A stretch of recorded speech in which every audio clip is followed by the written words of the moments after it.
What's up, everybody? Happy Friday. Welcome back. You're listening to the Entrepreneurial Web. I'm your host, Jeremiah Fox, and I need a Ric Flair woo for today's show. We're going to have some fun. Before I bring my guest on, message of the week. It's short and sweet, but powerful. Health equals wealth. I think my guest today will likely agree with that. We'll kind of peel that apart as we go. With that, I'd like to welcome to the show Logan Mandeville. We're zooming all the way to Lewisburg, West Virginia today. He is a personal trainer. He's a model. He's also a businessman, like my man Ric Flair. Boats and hoes. So we're gonna talk about the fitness industry, which is something dear to me, something that I've been involved in for quite a while as well. And business too, which I love. So welcome to the show, Logan. Thanks for coming on. Gotta unmute, Logan. There you go. So thank you for having me. Yeah, man. Yeah. So Lewisburg, West Virginia, born and raised? Yes, sir. Nice. Awesome. Those fancy hills. We were talking just before the show. I'm a Southern boy myself from Nashville, lived in Virginia for quite a while as well, and have family from Morgantown, but the only time I've been through that little pass on 81 that cuts through West Virginia. You're there for like 5 minutes. Mm-hmm. So I just always thought it was a small state because it's just like you're in and out real fast. When I went to school for music, and I used to play like the college circuit in Virginia. So I was in like Harrisonburg and Lexington and Blacksburg and all those towns a lot, that's like just across the border from where you're at, right? Yeah, I'm literally like 10 minutes from the Virginia border on the south side. Beautiful mountains, really beautiful mountains. Yeah, it is. Great stuff. So how did you get into, first of all, just fitness? What was that attracted you? Were you like a high school athlete, people in your family? What brought you into the fitness world? Yeah, so I'd always been a sports guy. I started playing football first grade, and I played all the way up until 10th grade, where I actually suffered a concussion. I had to quit playing stuff. Anyways, my freshman year, we were introduced to the weight room. We used to do all-season workouts. We'd start in like January. Our season started in August, so we'd be in the weight room. We worked out at 5 a.m. before school. It's not fun. And it was funny because I really didn't like fitness at that time. I was just getting into it. Our coaches were hard on us. I was kind of just going through the motions. I didn't really like it at that point. And then we played our 9th grade season. I was a running back. I was really small, and we were a AAA school, which I mean, there was like West Virginia goes up to like 4A, so we were like close up. So we were playing the bigger teams and stuff, and I was just getting kicked around. I was so small. I might have been like 5'11", 150 pounds at running back. It was not cool. Yeah. Me and one of my friends, we decided after season, because we had like a 3-month period in between time that our team workout started. So we're like, all right, let's just me and you go to the gym every morning before school. We started that. We still didn't really know what we were doing. We went on Google and like put together a little plan, and we started going, stuck with it. I started seeing some results. So I was like, cool. And that's the point where I really fell in love with it. And then my injury happened 10th grade year. It was like our third game in the season, and I had to quit playing because it's hard to tell how many concussions I've had in the past. So that kind of gave me the transition into fitness. I was like, you know what? I'm going to start a Instagram page dedicated to fitness. Well, I did this for 2 reasons too. I've never really told too many people this. So I started posting my fitness results like on my main Instagram page where all my high school peers followed me and family and stuff. Let's just say the people in my high school didn't like it too much. They're calling me cocky, calling me a douchebag. So I was like, all right, I'm just going to start this page. Whoever can follow me, if they want to follow me, can follow me. And I did that. I just got really consistent with posting, and I met some other like young fitness athletes on Instagram. We had like groups, and they were starting to blow up, and my page was just stuck. Like maybe within the first year, I got to like 2K, 3K, and it was my second year. Everything kind of popped off. I got to 10K, 20K, and I actually got in touch with a team out of Canada. They're Hard Magnum or Magnum Nutraceuticals. It's a supplement company. It's one of their Canada's biggest. And I got to travel to expos with them, just represent the brand. It was really cool. So that gave me the vision. I was like, wow, I can do a lot of stuff. Then after that, I got some clothing sponsors. And last year, literally, it would have been this time last year. I went to New York City for my first modeling like agency. I met them. That didn't work out. So I just did my own stuff for a bit. Now I'm with a new agency. That's kind of how that went. And did I see a picture or post of you on like GQ or something like that? Or was that, no, maybe it was a Calvin Klein ad. Was that what it was? No, I haven't got to do anything too big with modeling just yet. I'm still within my first year and I had to work on a few things, especially as another thing. Whenever I first signed, I was a bodybuilder. That's what I was doing, was bodybuilding. Yeah. And they wanted me to be a fashion model because I have like a look or something for it. And I was cool with it. Basically, my chest was 45 inches and I needed to be 40 or under because like the male fashion industry, like guidelines, you have to fit in a medium-sized jacket. That's just like everyone. So I spent like 6 months losing some size, but I'm about ready to go now. I had this kid that worked for me he was in the similar category. He was a little bigger and they were constantly telling him he had to shrink for modeling, but he had like these fitness goals. He was a high school football player too, and he wanted to get big, and they were like, we like skinny girls for the modeling. Did you ever wrestle? Did you do any wrestling in school? I wrestled my 6th grade year. I was not good. I was not athletic at the time. I was kind of like skinny fat. And I remember I did one meet, got my butt kicked, and I quit. I was going to play again. I was going to wrestle again in high school because like my senior year, I had a good bit of muscle, but I decided not to. I just focused up on fitness. Yeah. I've heard more recently that football players probably suffer more concussions than like boxers and MMA fighters. It's like a really high percentage of guys that get concussions. And like you said, you don't even know it. Like you don't even know how many times you've been concussed, and it shows up much later in life. Well, there's some name of some disease a lot of NFL players have when they quit. And like I was saying, I've been a running back for 10 years, and especially middle school, everything. I was just getting my head beat in every play. So it's hard to tell how much damage I took to my head. So I'm happy I got out when I did. And one of the promo pictures I used for today's show, you were in boxing gloves. Do you do some boxing as well? That was just for a picture.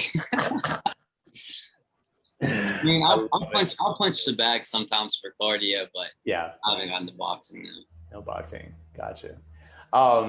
So this time frame you were talking where you really started to blow up on Instagram, especially, what year was that? Like 2018, 2019? When are we talking? That would have been 2019. 2019. Yeah. And was that really like the fuel for you, the kind of catalyst to say, I think I'm going to pursue this, and you got to see like a little bit of the business side of it, and you were like, yeah, this could be viable. Yeah, especially after I got on with that team and we went to the Arnold Expo. I was like one of the youngest sponsored athletes there. I was like, this is cool. I got something going here, and I just ran with it from there. And what's your opinion on companies like that? Like I've been doing some brand work with FNX, the clothing brand I'm wearing now. They do supplements and they do workout gear. Honestly, like any supplement brand, they're going to make a lot of stuff that, like fad supplements, like a lot of stuff is pointless. Like I'd say the only supplements that actually do anything is going to be creatine and protein. I mean, some of the other ones may have some aspects, but a lot of these companies, hard magnum to do this by the way, but a lot of these companies have like these big claims like, oh, if you take our fat loss pills, you're going to lose 2 pounds a week. Now it doesn't. And a lot of people, I mean, it could help. Like a lot of them have like thermogenic, products in them, which is good. It's going to make you sweat more. So if you put in the work, you probably could. But a lot of people also think that they can just sit on the couch and take these pills. It's not how it works. So it's just, I don't know. It's a lot of blurred lines. And when you say protein, do you include like BCAAs in that? Yeah, I like BCAAs when I cut a lot. Help me stay full. So personally for me, like I started using them. I wasn't really using supplements prior. I would take, I would do like anti-inflammatory kind of things more from a holistic angle, not like I try to avoid like ibuprofen, but I was taking magnesium just to help, with recovery and to help with sleep. And then a couple holistic things for inflammation like arnica, things like that. But when these guys reached out to me, I was like, all right, let me give it a try, because I was working out like every day, sometimes twice a day. And I found like the recovery stuff, I'm almost 45 years old. You don't bounce back the same way you used to, and like some of those things like BCAs, I'm like, oh my God, like, it's just like, I'm not getting any bigger, but I just feel like my energy is there the next day. And creatine too. I don't, again, I haven't gotten like jacked because of it. But I definitely feel like, oh, okay. Like I'm running all these businesses. I've got 3 kids, and I'm trying to maintain like, a youthful athletic, regimen. And I do notice a little difference with it, where I just like, I recover a little better. I'm not as fatigued, especially with the soreness. I do a lot of gymnastics based workouts as well. And, if you don't do that all the time, you come out after a couple of weeks and man, you can't lift your arms, and so you would agree, you're an advocate of that they will help with your recovery, at least to an extent. And it's not all about just like packing it on. It's also about your ability to like maintain your energy and continue to go about your day. If you have a job, it'll be just a little bit easier to do your work if you've gotten some decent recovery stuff in you. Absolutely. Yeah. It's not some magic pill, but it's definitely going to help you with your day-to-day. Very cool. Awesome. Well, we're going to take our first break. We'll be back in just a minute. We're going to pick up and talk about like the real business of fitness and what's possible for the future, and also like what happened over the last year with the fitness industry, because it was not easy, but some people pulled it off. So hang tight, everybody. We'll be back in just a few. Welcome back, everybody. If you're just tuning in, again, you're listening to the Entrepreneurial Web. I'm your host, Jeremiah Fox. Today, we are zooming to Lewisburg, West Virginia, talking to Logan Mandeville. He is a personal trainer. He's a model. He started his own personal training company. Now, talked about his background coming up in team sports, mainly football, getting into being a little guy, getting knocked around. I know some about that. I'm about like 5'10" and 155, and I train jujitsu, and that's a grappling sport if you're not familiar with it. And weight definitely helps in jujitsu, and I don't have it, so I got my techniques got to be on.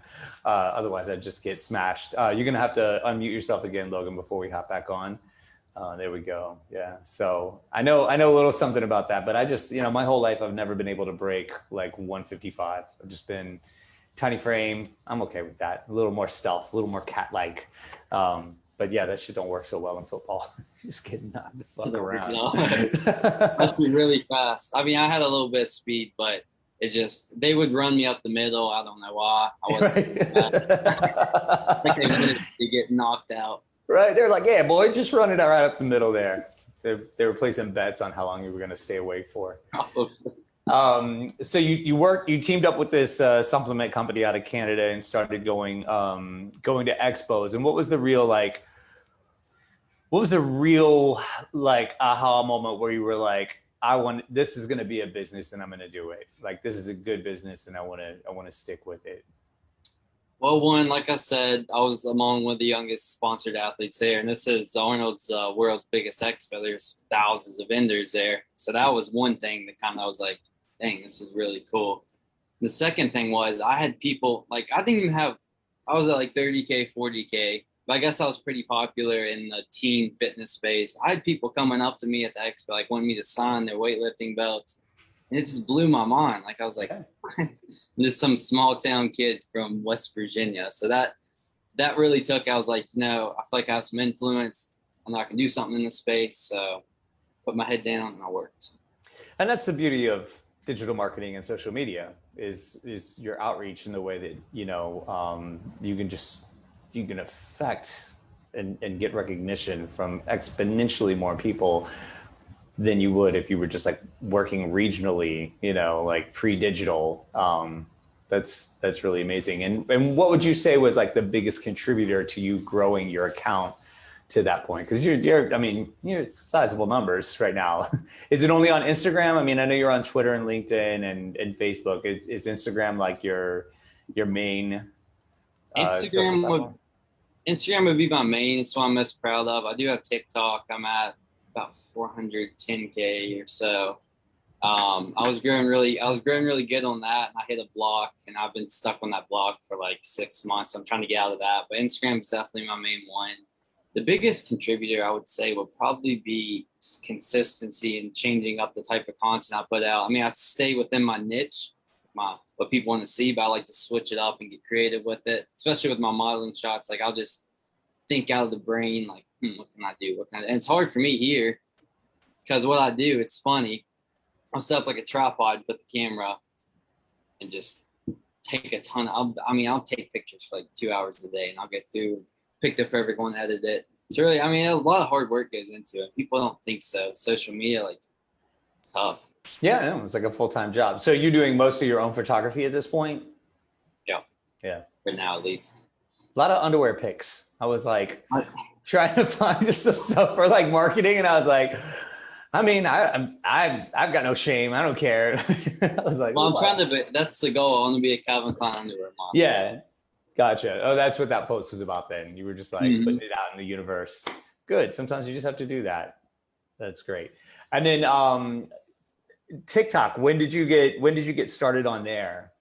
I got started on TikTok 2.5 years ago. Okay. So you've been at it for a while. Yeah. I got lucky and got on it whenever it was still in the beginning. Yeah. And when did you really start to like escalate there? Honestly, probably after like a month or two of having it. Okay. There was a point where I was gaining 30K followers a week for a while. All of my posts were going viral. I also have a lot of them go viral, but it's definitely a lot less than it was. So I'm trying to figure out like what the issue is there. Well, it's interesting. So I started on TikTok probably like the end of 2019, and I was mainly using it for business stuff. So we'd be at the restaurant and I would do a video of like the bartenders and everything, or we have a wine store as well, and I would do cool stuff. I would just do like these funny little videos, but I just wanted the music because you can't rip that music. Like if I posted a video to Facebook and just like drop a P Diddy beat, in Premiere Rush and put it on Facebook, they'd be like, yo, you can't do that.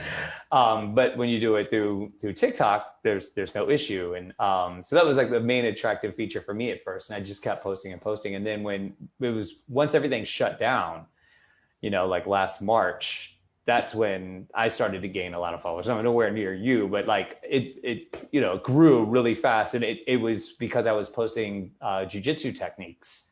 Like I was teaching and the school shut down, and a lot of the students didn't know. They were like, I don't know what to do. We can't go to the dojo and everything. And like, I didn't have time to like personally teach them all. So I was like, I'm just going to start posting videos. So my wife trains as well. So we would just do it in our apartment. And like, I noticed a huge increase in the amount of people putting fitness stuff on TikTok.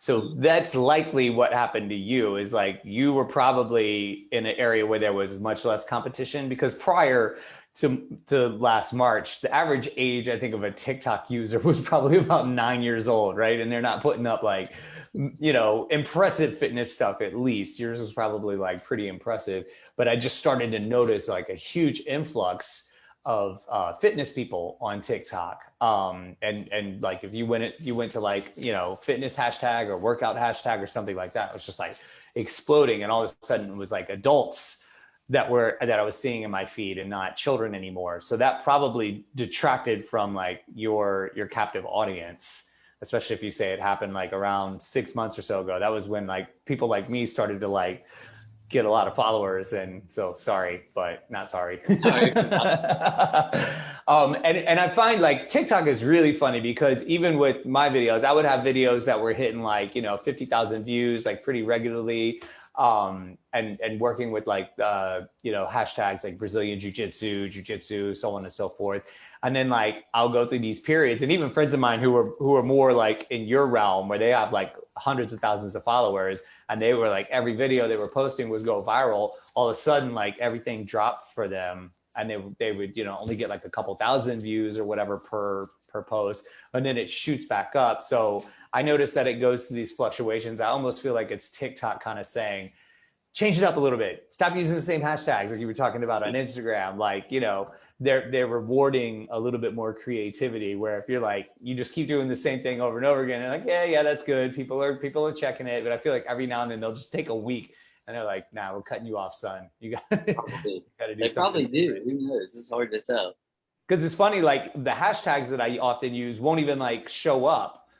And I'm like, that's weird. And then like a week later, it's all back again. And I'm like, okay, they're just fucking with me now, which is fine. I don't care, but and then so how did social media, how did like TikTok and Instagram in particular help you start to like grow a business in fitness? Well, to be honest, Mandeville Fitness, my company, I'm still in the beginning of it. I've trained people in the past. I never had like a legitimate business. I kind of just did on the side. Mm-hmm. But honestly, just the influence, like I put out value. People like what I was talking about, they DM me, we'd get on the call, we'd talk for a little bit and just decide to move forward with me, work with me.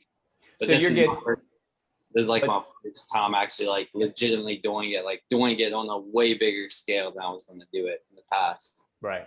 So for you, it's just like lead generation. You're putting out videos. I even saw one on Mandeville Fitness's account where you just were doing like a Q&A. You were like taking questions from people. Were you just doing like an Instagram live? Yeah, that's what. And people were dropping questions in the comments, and you were answering them. So for you, it turns into like lead generation, and then people will follow up, do DMs or whatever. And then, are you doing some in person? Well, we're going to take another break in a minute, so I don't want to go too far down this rabbit hole. But I do want to talk about like how COVID impacted, especially personal trainers. Are you doing a mix of like virtual and in person? No, just virtual for now. Yeah. I plan on moving to Miami at the end of the year or towards this time next year. I'm not in too big of a rush, but the goal is eventually to open like a little studio up there and train in person as well there. But I definitely want to train in person. Just where I live, our gym, you can't even train anyone in there. Like they won't let you. So. Yeah. So what's it like in terms of just regulations where you're at? Like, can you go out to eat without a mask on? Can you go to the store without a mask on, or is it still like kind of harsh? And West Virginia only really shut down for like 2 months last year, like in the beginning. I mean, we had to wear masks. We had to wear masks at the gym for a while, and they just recently lifted that up probably like a month ago. Mm-hmm. So I was really happy about that. I hated working out, get sweaty. It sucks. It sucks. You need to breathe to work out, and this should make it hard to breathe. I mean, here it's still pretty harsh. They're just starting to lift things, but like, at work, like when I'm at the restaurant for 8 hours, you just have to have it on, and the wine store too. Now they're saying, for people vaccinated, if the business chooses to allow vaccinated people to not wear a mask, it's up to them, but it's at least allowable now. But I think here they're about to lift everything. The governor said once the vaccination rate hits 70%, they're going to lift the regulations, and they're at like 69 point something right now. So it could happen like this weekend, but yeah, man. It's hard to work out like that. It really sucks. So things have been like quasi normal there for a little while now, where you can kind of come and go. Just a small town. Yeah. I mean, I traveled. I went to, like I said, New York City and Florida and stuff. So I've seen like how strict you guys were compared to us. Like here, it was nothing. So you were here once things were shut down? Yeah, I came up there this time last year, and you guys were like the hot spot. I was there for a week. Fucking riots and shit. It's like you got the real New York look, man. That's how we party. We set police vans on fire. That was like, it's crazy because that was exactly a year ago this week. And that shit was like 10 blocks from my house. There's like, I'm like, yo, y'all are out of your mind. It was nuts. They were 2020, man. 2020 was not cool. Crazy. There were helicopters overhead like all the time, and I would watch them. And if they turned towards my neighborhood, I'd be like, no. Y'all need to go the other way. We got through it somehow. It was crazy, really crazy. All right, we're going to take another break. We'll be back in just a minute, everybody. Hang tight. All right, folks, welcome back again. You're listening to the Entrepreneurial Web. I'm your host, Jeremiah Fox. Today, talking to personal trainer and model, fitness guru, Logan Mandeville. We're talking about leveraging social media, using that as a lead generator. He's a great example if you want to, kind of study how to do that, where, just through his posts, doing Q&As through Instagram Live and regular kind of fitness videos and tips. He's created a steady stream of lead generation where he's just getting direct messages, people asking mainly for virtual instruction right now. And I'm guessing you've monetized at this point. You're like charging money for this service. Nice. That's fucking amazing. I had another very legendary social media person at my restaurant the other day. And we were talking about how like we're in this business where we constantly have to like buy product and make stuff and do all this stuff in exchange for the money that we get. And at the end of the day, there's just not that much left over. And I was like, man, we just got to sell information at this point. Like again, we're not getting any younger. And it's really great to see somebody your age taking that on and seeing those opportunities already, because it is much more profitable than, like if you were like an apparel company or a supplement company. I'm not saying don't do it. And those are good, those are good offshoots potentially of a brand. I think, you'll see like a lot of fitness guys that will like partner up, like Joe Rogan partnering up with like Own It, and just endorsing their product, but like not being committed to all that production. It's rough. And we were just starting to talk about, COVID and its effect on the fitness industry. Had you started this process prior to last March, or is this something that kind of kicked off for you in the time frame? This is something just kicked off, like the whole idea of like taking it to this, like probably 3 months ago.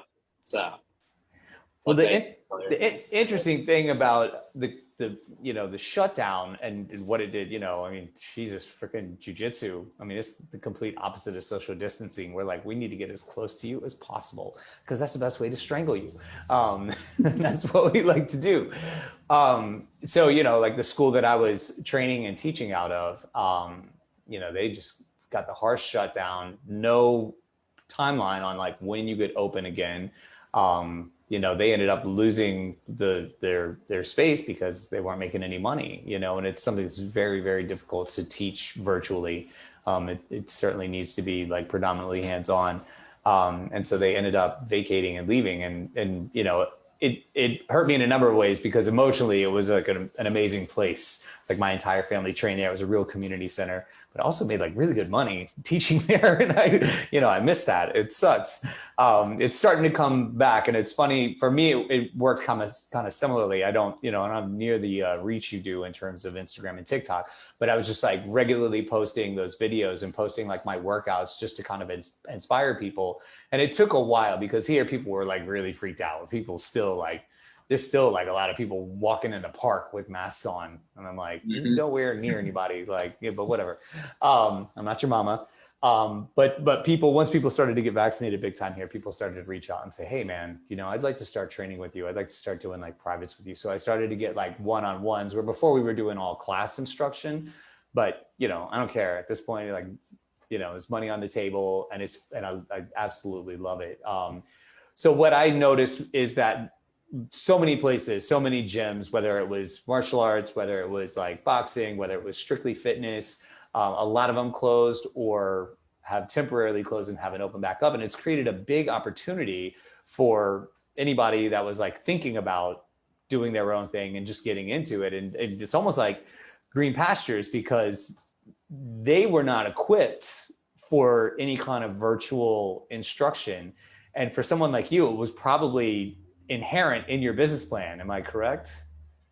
Yep. You were just the whole world was on Zoom. You were just like, oh, this is what we're doing now.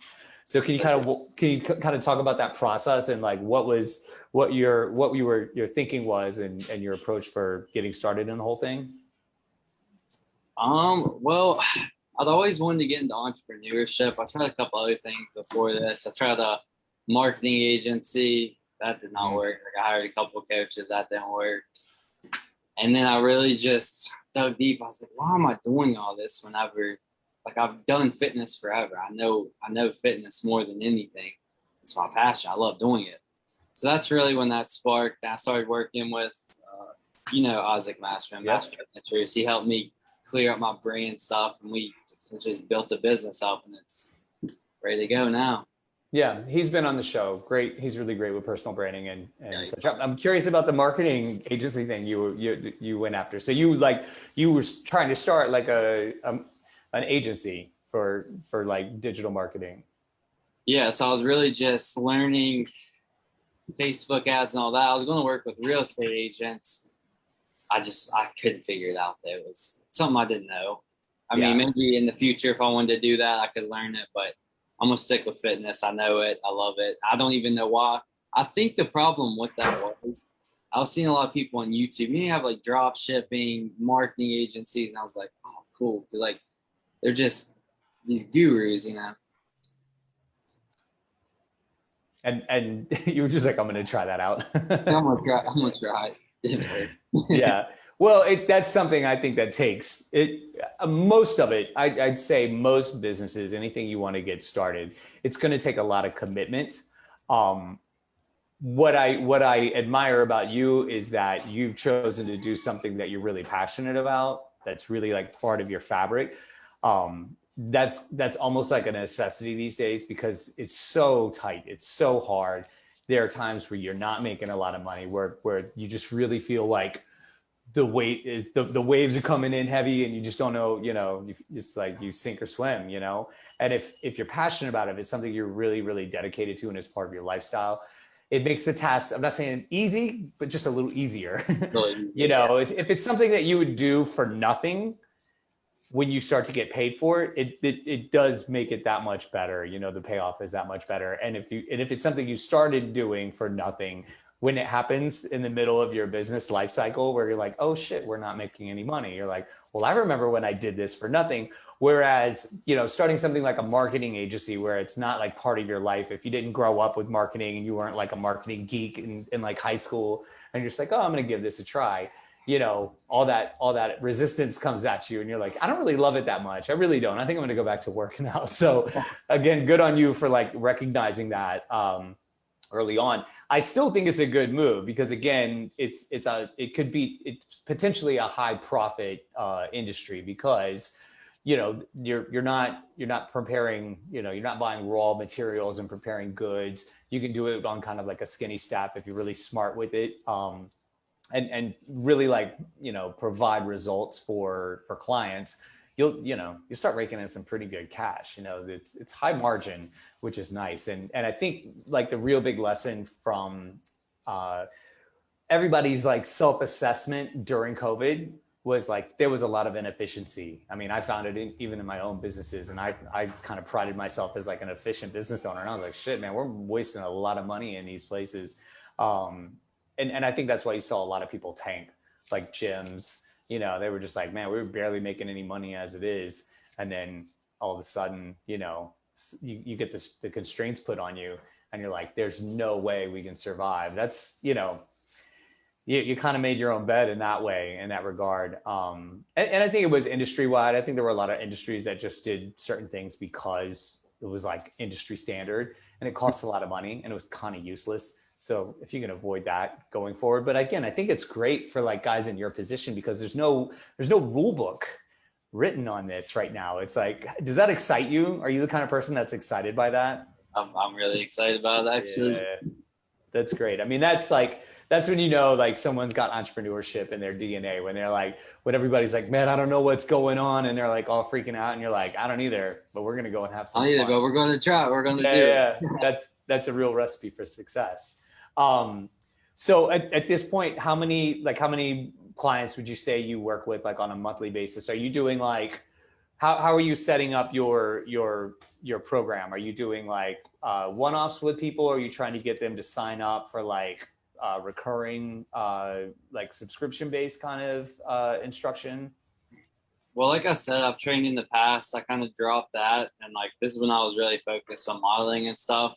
So I'm just not picking it back up. So I only have a few clients at the moment, but it's like ready, like I'm back to it. So it should be back up soon. But yeah, I'm going to offer one-on-one, and that's the main ones, one-on-one. Now I'm going to have some pre-built plans for people that just get into fitness. I'm also going to have some freebies because you never know, a lot of people are iffy about the whole fitness subject and getting started. So that'll kind of give them like a boost of motivation, I feel like. But one-on-one is definitely the main focus for sure, because it's just people can succeed with plans, like succeed with stuff that they can just do their own. But I feel like it's a lot more beneficial, especially with these people that want to lose 150 pounds over time. Like they need more hands-on, they need more accountability, they need more guidance.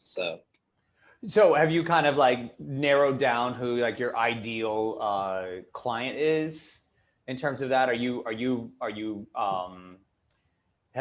it kind of been discerned yet whether it's like I'm going to help like people that are way out of shape to get in like decent shape, or is it more like I'm going to help guys that are in good shape that want to get to elite shape and be more like fitness model kind of material? What have you spent much time thinking about that yet?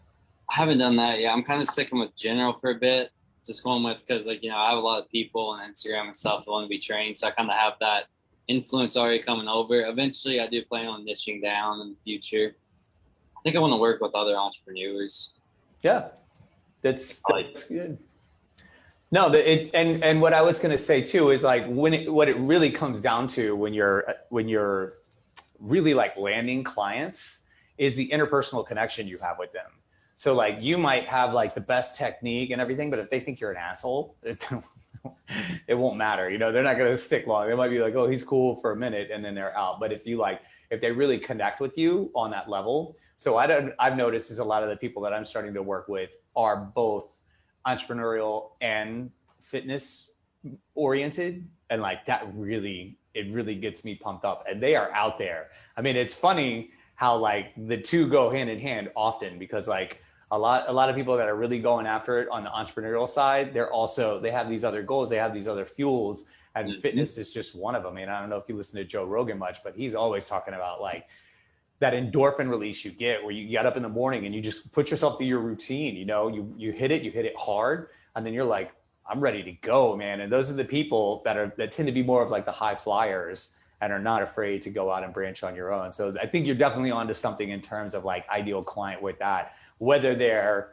out of shape and want to get in shape, or already in good shape and want to get in better shape. But just if you kind of like pitch it that way and kind of market to those people, I think everybody gets a lot more value out of it, yourself included, because you want to receive something, as well as like the business owner. Besides, I mean, we all want to get paid for sure, but like it's that feeling at the end of the day that you're helping people in more than one way. And my understanding about entrepreneurship is just like, we're problem solvers, like we assess the situation, we recognize like there's a problem and it needs a solution, and we offer it. And like, it's no different than fitness, so it's funny how a lot of fitness people I've noticed are starting to flip to like business consulting, and coaching, because you're already in this market of like helping people often with their physical needs. But once you realize like, oh, there's other things they need help with, and if you have the solution, you plug it in, and then boom, you get the entrepreneur t-shirt, not the athlete t-shirt. Exactly. All right, we're going to take one more quick break and we'll wrap this guy up. Hang tight, everybody. We'll be right back. All right, welcome back. Last portion of the show. Let's make it our best. So we talked about your past. We talked about current situation. Now let's talk about the future. You alluded to earlier your aspirations to move to Miami. What's in Miami? Miami's great. My dad's from Miami. We used to go there all the time. What's the connection to Miami for you? Well, I go down there a good bit for modeling, and I really love the culture. I love the warm weather. I'm sick of winter. I hate the cold. Yeah. I know a good bit of people down there, other models, entrepreneurs. I just really want to switch it up, make myself uncomfortable, get out of this small town. I don't like small towns. Very nice. Keyword, make yourself uncomfortable. That's a big part of the journey. That's great. And so you created, you got your brand, which I think is a really good brand, Mandeville Fitness. You got a good thing going on, decent, good logo and everything. You were saying, you're working virtually now, but you have interest of starting some sort of studio and getting in person. What are your preliminary thoughts on that? What's your vision for like how it would operate? I'm curious. I mean, I'd start out by myself for a bit. It wouldn't be a big studio. and I'd sorry, I'd eventually bring on a couple more trainers, potentially kind of just operate like a small gym. I mean, obviously it's a personal training studio, so it's not going to be like a gym. I mean, eventually I would like to open a gym, but for the studio, yeah, I just run it by myself for a bit and then bring on some other trainers in the future. And then what's kind of the, you know, the backbone of your training? Like what kind of apparatus where, you know, how do you approach fitness with clients? Or like, what's your vision? I guess, because right now you're doing it virtually. So you're like, you got to work with what they have wherever they're at, right? Yeah. So, I mean, I'll start off by asking obviously the first thing, what kind of equipment do you have available? Because mostly nobody, like a lot of people's gyms are still shut. So if they have bands good, their body weight good. And I'll just do a run through like their goals, what they've done in the past, their motives are for hitting this goal. Really just dig deep with that and get them right. So then for your, like your space, like your studio, what would be the main thing that you would have in there? Are you more of like a, you know, barbell, dumbbell kind of guy, or more like kettlebell and like rings and ropes? I'd say probably barbell, dumbbell. Yeah. Okay. And you want to focus mainly on like one-on-one at first and just build like a good client base. Have you ever had a commercial lease before? I have not. Yeah. They're not terrible, especially right now. I mean, again, you're situated nicely. So what's happened over the last year is that landlords realized their leases were not very friendly to situations like this, and everybody lost a lot of money. Where prior, you know, landlords maybe had kind of the upper hand in the situation, just depending on the nature of the lease and what was written in on it. But now they're allowing like crazy amendments, and they're just, you know, really bending over backwards for new tenants, which is odd because a lot of them just screwed the previous tenant. So if you were a tenant, you know, in March of 2020, they were kind of like, oh, sucks for you, fuck you, pay me, you know. And now they're like, yeah, no, if, you know, let's write into the lease, you know, some amendment that if the government shuts you down, you don't have to pay rent, or you at least only pay partial rent. So I would say definitely get like a good lease attorney before you sign anything, especially in a city like Miami. Like if you were, you know, in your town, you probably do some handshake deals. I mean, it's crazy. In this building, I've had a music studio for like the last 8 years, and another room opened up in the basement, and it's kind of like perfect for what you're talking about. It's small. And so I took it on, and I've been teaching down there because it's like completely closed off from everything. Nobody can see it. You know, we're isolated, we're by ourselves. So people that are not ready to see like people working out together yet, you know, they don't see it, and you kind of just get to like operate freely. The rent's cheap, which is really good. I would definitely try to negotiate, like the cheaper the rent, the more money goes into your pocket. Yeah, it's just worked out to be this kind of like ideal scenario. I don't know if it'll turn into something bigger one day, but that's what I'm asking all these questions, because I'm in a similar boat, and I'm like, I kind of would like to open some kind of facility one day that deals with like fitness and martial arts and just wellness in general. Cool. Yeah, it's cool, but like I've also signed a bunch of leases and like lost businesses because of leases. So I'm like tiptoeing in, but I would definitely say like, and you know, if you're doing it in Miami, like find a local attorney, you know, somebody that's like right in there that knows like the nuances of the local regulation and everything like that. And then, you know, you have to get insurance too, which sucks. There's no way around that. That's going to be a bit far to the studio thing. I'm more focused on the virtual, building that up as good as I can, and then do that. So maybe a year or two before I even take action on that. Yeah, I think that's a good move because everybody's so responsive to it right now. You know, in so many ways, it's been a benefit and helped a lot of people. I mean, even for me at the restaurant, you know, we never did any kind of takeout before. It's definitely like the kind of place where you come and sit for like a couple hours, and like, you know, it's just wasn't part of our program. And now it is, even though we're pretty much back open and at full steam, people are still just like placing online orders and stuff like that. And it's just extra money, and we don't have to do much work for it. It's kind of nice. It's becoming the new. I'd say you probably would be able to continue even once you have a space doing some sort of virtual, or at least like, have you ever done any kind of like webinars or any like pre-recorded videos where it's just like a workout thing that you can put up? Well, I did one for an app one time, like pay me to do it. This was a while back. Did like an ab exercise. So I kind of done something like that. I mentioned in the last segment, you know, I'm in a number of like clubhouse rooms and masterminds and things like that. And it's all based on entrepreneurship. And a lot of these guys are coming from the fitness space and coaching space, but dealing, you know, some of them are PTs, you know, some of them are PhDs in physical therapy. And, you know, the squeeze was put on them last year. You know, it was hard to see clients. They all had to go virtual.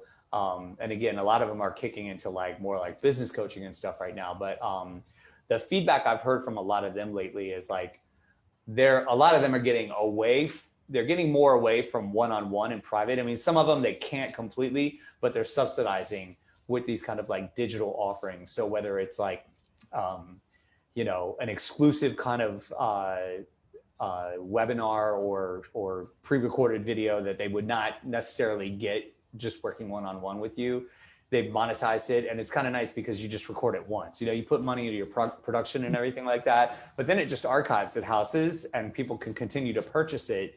And like, you don't have to update it. You don't have to do anything. You just make sure that it's available and that the download codes are available. And it's just extra money for you. So that's something else to think about as you're like building, you know, have like, I always tell people, and this was advice that I was given a long time ago, it's better to own 20% of 5 things than 100% of one. So you can do that even within your own brand, like chop it up and have like these different components. And you'll see like, there'll be a time where like your online services is like making you a shit ton of money. You know, like, oh, wow, that's great. And then there'll be a time where like in-person is making you a lot of money and online is down. And it's like, but if you have those multiple components, you just always kind of have money coming in. And so, you know, the world's all fucked up and changing and flipping on its side all the time, and even faster these days. So like, it's better to just go with it, you know, make that like kind of make it part of your business model than being like, I'm going to do this and that's it. And that's how I want to make money. That's usually like they say, like stiff branches crack, you know, or some branches bend and move. I want to do a subscription model for sure in the near future. I'm just trying to build up a little bit more. I'm about to start going really hard on YouTube. That's where I'm going to put all my value. I've been neglecting YouTube. YouTube's such a great platform. It's hard. And Facebook too. Like you have the business page on Facebook. Utilize that. Not so much your personal account, but I think it's even easier to monetize on Facebook than it is on YouTube these days. So really, I'll look into that. Sure. I talked to this guy. He was like blowing my mind with like how quickly he monetized on Facebook compared to YouTube. So we're going to have to wrap it up. Before we go, I want you to let everybody know where they can get in touch with you if they want to solicit your services or just learn more. What's the best way to contact you? Where can they find you? Yeah, absolutely. So all my socials are Logan Mandeville all together. My last name is spelled Mandeville. And if you want to check out my personal training pages, they're all Mandeville Fitness, except for Twitter is Mandeville Fit. That's where you can find me basically on every platform. And do you have a website yet? I do, mandevillefitness.com. Beautiful.